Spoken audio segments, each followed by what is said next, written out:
Hello friends, exam hall के YouTube channel में आप सभी का स्वागत है। सो फ्रेंड्स, जितने विद्यार्थी क्लास 10th में हैं और 2024 में हिंदी की तैयारी कर रहे हैं, उन सभी विद्यार्थियों के लिए ये वीडियो काफ़ी इम्पोर्टेंट है। इस वीडियो में हम लोग समझने वाले हैं कि हिंदी में हम लोग क्या-क्या पढ़ें। जैसा कि आप सभी लोग जानते होंगे कि हिंदी में सबसे पहले आपका 20 नंबर का एमसीक्यू क्वेश्चन आएगा, उसके बाद आपका लॉन्ग क्वेश्चन आएगा, ठीक है? तो सबसे पहले हम लोग समझते हैं कि हिंदी में सबसे पहले हम लोग को पढ़ना क्या-क्या है भाई। तो यहाँ पर देखिए, सभी को टॉपिक मैंने यहाँ पर लिख रखा है पहले से ही। यहाँ पर लिखा है क्या, हिंदी गद्य। यहाँ पर ये बिंदी आप ना समझें, ये गद्य महत्वपूर्ण बहुविकल्पीय प्रश्न। सबसे पहले देखिए, हिंदी जो गद्य होता है आपका, इसमें से आपका 5 नंबर का यानी 5 क्वेश्चन जो है एमसीक्यू क्वेश्चन पूछा जाता है गद्य से। और दूसरे नंबर पे हिंदी पद्य। पद्य का यहाँ देखिए, पद्य से भी यहाँ पर 5 क्वेश्चन पूछा जाता है, यानी 5 नंबर गद्य से और 5 नंबर पद्य से। तो टोटल यहाँ से 5 और 5 हो जाएगा कितना, यहाँ पर हो जाएगा आपका 10 नंबर हो जाएगा, ठीक है। उसके बाद देखिए, रस आपका आता है, रस, छंद, अलंकार।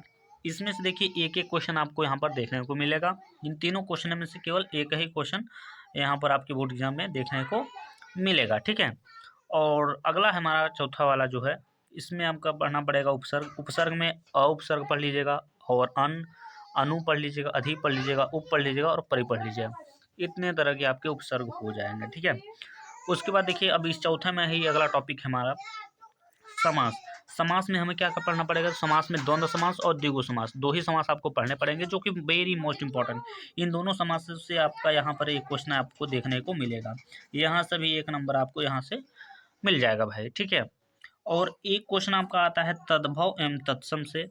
एक क्वेश्चन यहाँ से आपका 1 नंबर का क्वेश्चन आएगा, ठीक है। और ये 100% भाई लिख के ले लो, आएगा ही आएगा। यानी एक क्वेश्चन आपको तद्भव से या फिर तत्सम से, दोनों में से कोई ना कोई एक ठो देखने को मिलेगा। उसके बाद आपका आता है पर्यायवाची। आप सभी लोग जानते होंगे पर्यायवाची। पर्यायवाची भी आपका 1 नंबर का क्वेश्चन है, आएगा ही आएगा, ये 100% एकदम फिक्स है भाई, ठीक है। तो आपका 20 नंबर यहाँ पर महत्वपूर्ण, ये जो आपका कंप्लीट हो जाने के बाद, यानी 20 नंबर का जब आपका ये कंप्लीट हो जाएगा एमसीक्यू वाला, उसके बाद आ जाता है आपका महत्वपूर्ण गद्यांश। आप सभी को पता होगा कि आपके बोर्ड एग्जाम में जो है गद्यांश पद्यांश देखने को मिलता है, ठीक है। तो गद्यांश में से हम कौन सा पढ़ें, तो इसमें से आपका एक जो चैप्टर है मित्रता, जिसके लेखक आचार्य रामचंद्र शुक्ल हैं, ठीक है। कौन है भाई, तो आचार्य रामचंद्र शुक्ल, आचार्य रामचंद्र शुक्ल हैं, ये आपके लेखक हैं कि मित्रता के, ठीक है। Very most important. और दूसरे नंबर पे जो हमारी चैप्टर है वो है ममता, जिसके लेखक जयशंकर प्रसाद हैं, आप सभी को पता होगा, ठीक है। अब हम लोग बात करते हैं पद्य के बारे में, यानी महत्वपूर्ण पद्यांश में किसको पढ़ें भाई। ये तो गद्यांश में आपने बात किया, अब पद्यांश में किसको पढ़ेंगे, ठीक है। तो देखिए, पहला जो हमारा चैप्टर है, एक नाम है पद, जिसके लेखक हैं सूरदास, जो कि वेरी मोस्ट इंपॉर्टेंट है। पद्यांश में अक्सर ज़्यादा क्वेश्चन आपके बोर्ड एग्जाम में जो आते हैं हिंदी में, वो इसी चैप्टर से यहाँ पर देखने को मिलता है। और आप सभी को ये भी बता देते हैं कि आपका गद्यांश जो है, ठीक है, तो गद्यांश का जो क्वेश्चन आता है वो 6 नंबर का आता है, और जो पद्यांश का होता है वो भी 6 नंबर का ही आता है। मतलब ये बोल सकते हैं अच्छा खासा नंबर है, यहाँ से आप अगर बढ़िया से पढ़ाई करते हैं तो आपका ये नंबर हो जाएगा, ठीक है। अगला जो हमारा चैप्टर है वो है भक्ति नीति। आप अभी क्वेश्चन बैंक पे आप अपने देखेंगे, वहाँ से आप ये चैप्टर आपको वहाँ से मिल जाएगा, ठीक है। जो अगला चैप्टर हमारा वो क्या है, धनुष भंग वन पद पर। ये भी वेरी मोस्ट इंपॉर्टेंट भाई। इन तीनों चैप्टरों को आप लोग अच्छे से पढ़ लीजिएगा भाई। इन दोनों में से आपका, इन तीनों में से जो है एक ठो आपको देखने को मिलेगा, जो कि आप फोकस के साथ आप पढ़िएगा। जो पद वाला चैप्टर है, जिसके लेखक सूरदास जी हैं, इसका चैप्टर बहुत केयरफुली तरीके से पढ़िएगा, ठीक है। चलिए, अब हम बात करते हैं भाई लेखक का जीवन परिचय, क्योंकि आप सभी लोग को पता होगा कि जीवन परिचय आपका आएगा। और एक जीवन परिचय कितने नंबर का होता है, 5 नंबर का होता है, जिसमें से आपका ये जो 3 नंबर होता है वो जीवन परिचय का मिलता है, और 2 नंबर जो मिलता है ये रचना का मिलता है, ठीक है। तो साथ में एक रचना भी याद कर लीजिए उनका, जिसका आपको जीवन परिचय पता होगा, उनका रचना भी जरूर याद करिएगा। तो पहले जो हमारे आपका लेखक हैं, उनका नाम है आचार्य Ramchandra Shukla. Very most important, VIMP जीवन परिचय है भाई। दूसरे नंबर पे है जयशंकर प्रसाद, ये भी VIMP है भाई। ठीक है। ये दोनों क्या है, वेरी मोस्ट इंपॉर्टेंट। इन दोनों क्वेश्चनों का मतलब इन दोनों का जीवन परिचय आप अगर याद कर ले तो आपका एकदम फिक्स है कि आएगा ही आएगा, एकदम 100% नहीं, 101% आप लिख के ले लो। ठीक है, ये आएगा ही आएगा। तो चलिए अब हम आगे बात कर लेते हैं कवि का जीवन परिचय। भाई यहाँ पे आप लोग देख सकते हैं, यहाँ पे लिखा है कवि का जीवन परिचय, जो कि ये भी आपका 5 नंबर का आता है। कवि यानी पद्यांश में से जो जीवन परिचय आपसे पूछा जाता है, इसमें भी 3 नंबर आपका जीवन परिचय का देता है और 2 नंबर आपका जो होता है वो रचना का होता है। भाई किसका होता है, तो रचना का होता है।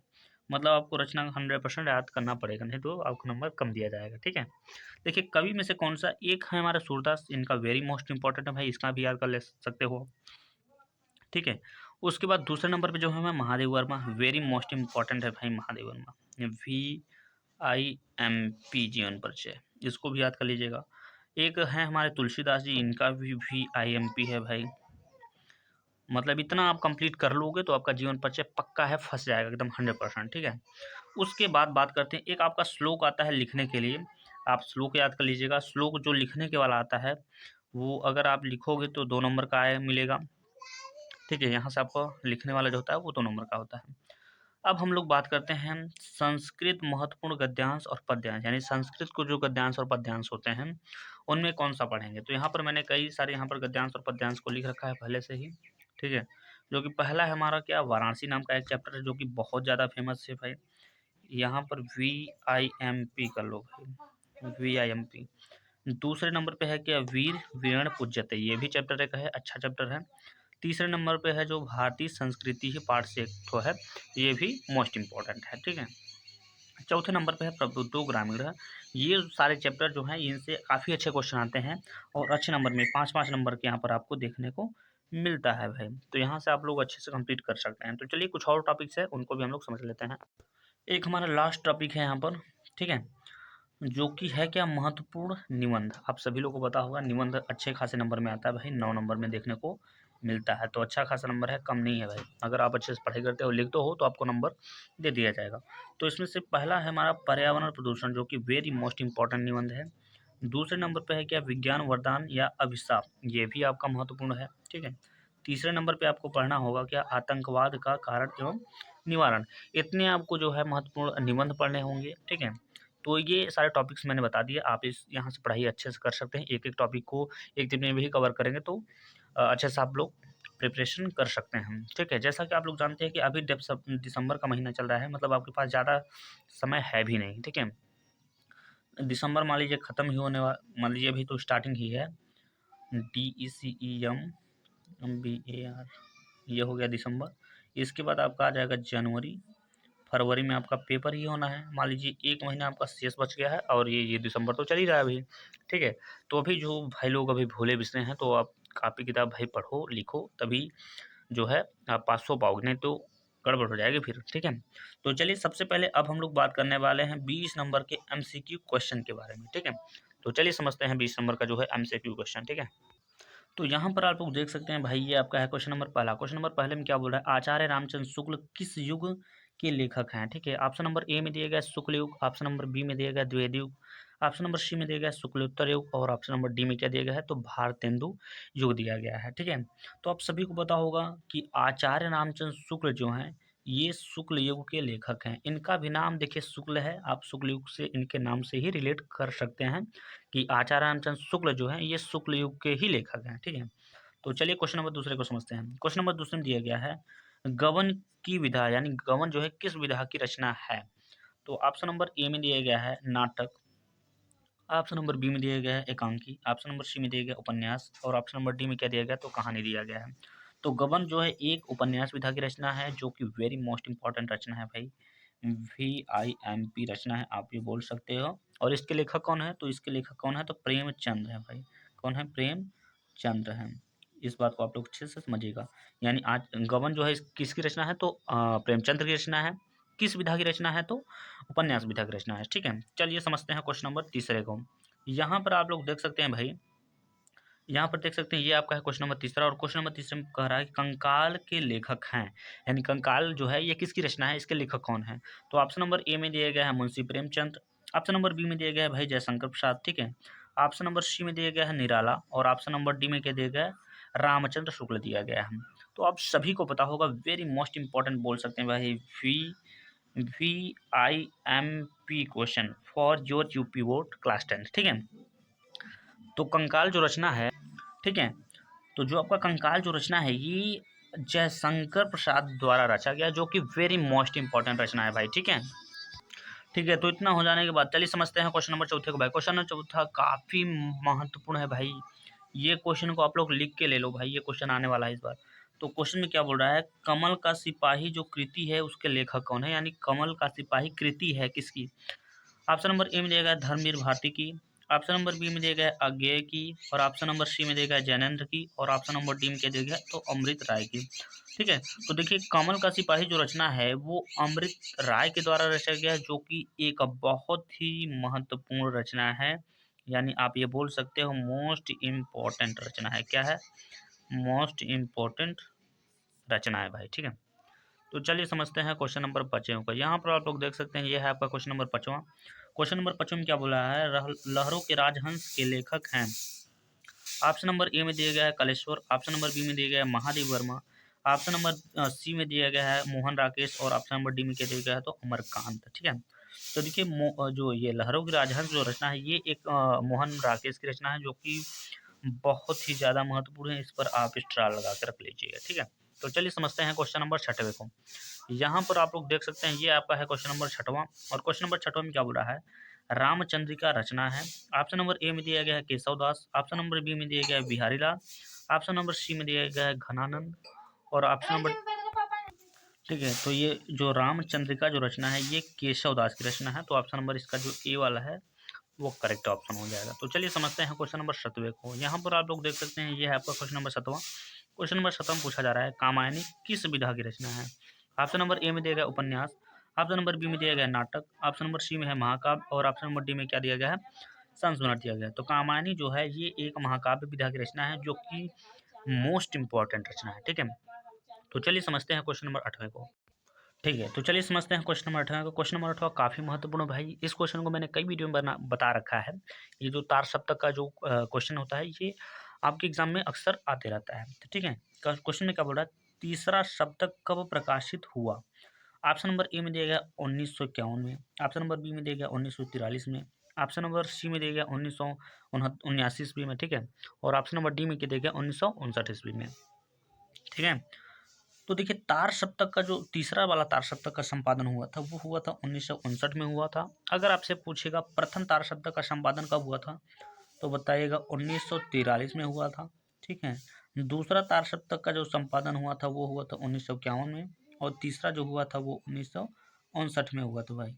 आप यहाँ पे देख सकते हैं सभी में 8-8 साल का गैप है, तो मतलब अगर आपको पहला वाला याद है तो आप निकाल सकते हैं। ठीक है, तो चलिए समझते हैं क्वेश्चन नंबर 9 को। क्वेश्चन नंबर 9 में क्या बोला है, तालाब शब्द का तत्सम है। ऑप्शन नंबर ए में दिया गया है समुद्र, ऑप्शन नंबर बी में दिया गया है तड़ाग, और ऑप्शन नंबर सी में दिया गया है झील, ऑप्शन नंबर डी में दिया गया है महासागर।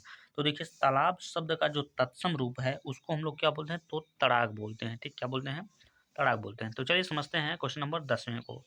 यहाँ पर आप लोग देख सकते हैं, ये आपका क्वेश्चन नंबर 10वां। क्वेश्चन नंबर 10वें में क्या बोल रहा जा रहा है, हिंदी साहित्य का प्रथम मौलिक उपन्यास है। ऑप्शन नंबर ए में दिया गया है निर्मला, ऑप्शन नंबर बी में दिया गया है तितली, ऑप्शन नंबर डी में दिया गया है परीक्षा गुरु, ऑप्शन नंबर डी में क्या दिया गया है, तो पंचपात्र दिया गया है। ठीक है, तो देखिए हिंदी साहित्य का जो प्रथम मौलिक उपन्यास है वो है आपका क्या, परीक्षा गुरु, जिसके लेखक लाला श्रीनिवास दास जी हैं। ठीक है, तो चलिए समझते हैं क्वेश्चन नंबर 11 को। यहाँ पर आप लोग देख सकते हैं भाई, ये है आपका क्वेश्चन नंबर 11।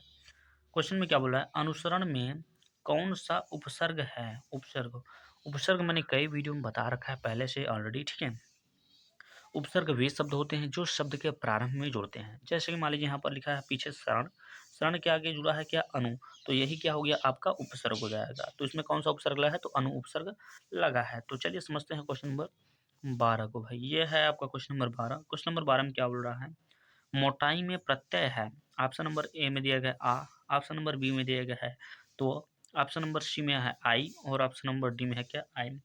देखिए अब यहाँ पर यह प्रत्यय, प्रत्यय क्या किसे बोलते हैं, तो प्रत्यय वे शब्द होते हैं जो शब्द के आदि में या फिर आप ये बोल सकते हैं अंत में जुड़ते हैं। ठीक है, तो जैसे ही आप इसे पढ़ेंगे, लिखा है मोटाई, आई, यानी इसमें कौन सा प्रत्यय है, तो है इसमें आई प्रत्यय है। इसमें ये जो है ये वाला रहेगा, ये वाला नहीं, ये छोटा है, इसमें बड़ा है। यहाँ पे देख सकते हैं टा में किसकी ध्वनि निकल रही है, तो आ, और यहाँ पे लिखा है ए, तो आई प्रत्यय लगा है यहाँ पर, ठीक है।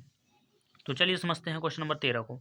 यहाँ पर देख सकते हैं क्वेश्चन नंबर 13 में क्या पूछ रहा है, पूछ रहा है चौराहा में प्रयुक्त समास है। ये देखिए समास से मैंने बोला था एक क्वेश्चन आएगा, कन्फर्म है आएगा, तो यहाँ पर है आया है, ठीक है।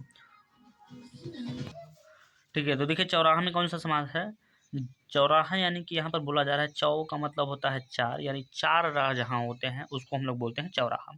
जब भी जो शब्द होगा वो हमारा संख्यावाचक हो जाएगा, तो वहाँ पर हमारा कौन सा समास सही हो जाएगा, द्विगु समास हो जाएगा। मैंने कई बार आपको बता रखा है कि द्विगु समास में क्या होता है, संख्यावाचक होता है, और एक होता है द्वंद्व समास, जो कि आपके बोर्ड एग्जाम में पूछा जाता है।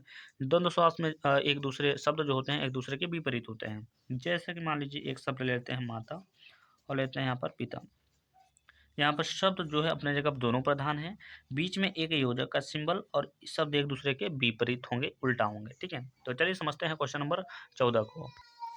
तो यहाँ पर देख सकते हैं भाई, यहाँ पर है क्वेश्चन नंबर 14। क्वेश्चन नंबर 14 में क्या बोल रहा है, यड़ संधि का सूत्र है। ऑप्शन नंबर ए में दिया गया आद गुणः, ऑप्शन नंबर बी में दिया गया है वृद्धि रेचि, ऑप्शन नंबर सी में दिया गया इको यड़च, और ऑप्शन नंबर डी में क्या दिया गया है कोई नहीं, यानी इनमें से कोई नहीं, ठीक है।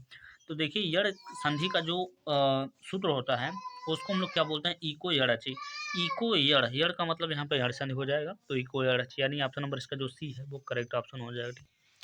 तो चलिए समझते हैं क्वेश्चन नंबर 15 को। क्वेश्चन नंबर 15 में क्या बोल रहा है, रोला छंद में कितनी मात्राएं होती हैं। ऑप्शन नंबर ए में दिया गया है 13, ऑप्शन नंबर बी में दिया गया है 11, ऑप्शन नंबर सी में दिया गया है 24, और ऑप्शन नंबर डी में दिया गया है क्या, 16 दिया गया है। तो आप सभी को पता होगा, अगर आपने रोला के बारे में यानी इसकी परिभाषा के बारे में अच्छे से आप लोग पढ़े होंगे, तो आपको पता चल गया होगा कि जो होता है इसमें, यानी रोला में कितनी मात्राएं होती हैं, तो इसमें 24 मात्राएं होती हैं। तो ऑप्शन नंबर इसका जो सी वाला है वो करेक्ट ऑप्शन हो जाएगा, ठीक है। तो चलिए समझते हैं क्वेश्चन नंबर 16 को। यहाँ पर देख सकते हैं ये आपका है क्वेश्चन नंबर 16। क्वेश्चन नंबर 16 में क्या बोला है, राधा के चरण गुलाब के समान कोमल है, में अलंकार है। ऑप्शन नंबर ए में दिया गया उपमा, ऑप्शन नंबर बी में है रूपक, और ऑप्शन नंबर सी में दिया गया श्लेष, ऑप्शन नंबर डी में क्या दिया गया तो उत्प्रेक्षा अलंकार दिया गया है। तो देखिए राधा के चरण गुलाब के समान कोमल है, यानी राधा के चरण की जो तुलना किया गया है गुलाब के समान कोमल से, ठीक है, यानी गुलाब से तुलना किया गया है। तो जब भी कभी कंपेयर या फिर तुलना की बात करेगा तो वहाँ पर आपका हो जाएगा उपमा अलंकार हो जाएगा, ठीक है। तो चलिए समझते हैं क्वेश्चन नंबर 17 को। यहाँ पर आप लोग देख सकते हैं भाई, ये है आपका क्वेश्चन नंबर 17। क्वेश्चन नंबर 17 में क्या बोल रहा है, हंस का पर्यायवाची शब्द है। ऑप्शन नंबर ए में दिया गया मानस चौकस, ऑप्शन नंबर बी में दिया गया घोड़ा, ऑप्शन नंबर सी में दिया गया है नयन, और ऑप्शन नंबर डी में क्या दिया गया है रात। समझ रहे हैं, तो यहाँ पे हंस जो है, हंस का पर्यायवाची हो जाएगा आपका मानसौकस, यानी मानसौकस को हम लोग क्या बोलते हैं, ठीक है, मानसौकस को ही हंस बोला जाता है, और एक होता है मराल होता है, ठीक है। तो चलिए क्वेश्चन नंबर 18 को यहाँ पे समझते हैं। क्वेश्चन नंबर 18 में कुछ इसमें क्या दिया गया है, तार सप्तक के संपादक हैं। ऑप्शन नंबर ए में दिया गया भूषण, ऑप्शन नंबर बी में दिया गया है Mahadev Verma, option number C में दिया गया है अज्ञे, और ऑप्शन नंबर डी में क्या दिया गया है निराला दिया गया है। तो जो तार सप्तक के जो संपादक हैं उस वो हैं आपके अज्ञे। अज्ञे का पूरा नाम सच्चिदानंद हीरानंद वात्स्यायन अज्ञे होगा। आई होप आप सभी को पता होगा, ठीक है। तो चलिए समझते हैं क्वेश्चन नंबर 19 को। क्वेश्चन नंबर 19 में दिया गया है महादेव वर्मा की रचना है। ऑप्शन नंबर ए में दिया गया गुंजन, ऑप्शन नंबर बी में दिया गया झरना, ऑप्शन नंबर सी में दिया गया है नीरजा, और ऑप्शन नंबर डी में क्या दिया गया है तो गीतिका दिया गया है। तो देखिए महादेवी वर्मा की जो रचना है उसको ये है नीरजा, जो है एक महादेवी वर्मा की रचना है जो कि बहुत ही ज़्यादा महत्वपूर्ण रचना है भाई। तो चलिए समझते हैं क्वेश्चन नंबर 20 को, और वो क्वेश्चन नंबर 20 होगा एमसीक्यू क्वेश्चन का लास्ट वाला क्वेश्चन, क्योंकि आपको मैंने बताया कि 20 नंबर का आपका एमसीक्यू यहाँ पर क्वेश्चन पूछा जाएगा आपके बोर्ड एग्जाम में, ठीक है। तो यहाँ पर देख सकते हैं भाई, ये है आपका क्वेश्चन नंबर 20। क्वेश्चन नंबर 20 में क्या बोल रहा है, प्रयोगवाद के प्रवर्तक हैं। ऑप्शन नंबर ए में दिया गया है निराला, ऑप्शन नंबर बी में दिया गया है क्या बोलते हैं अज्ञे, ऑप्शन नंबर सी में दिया गया Mahadev Verma, option number D में क्या दिया गया है दिनकर दिया गया है।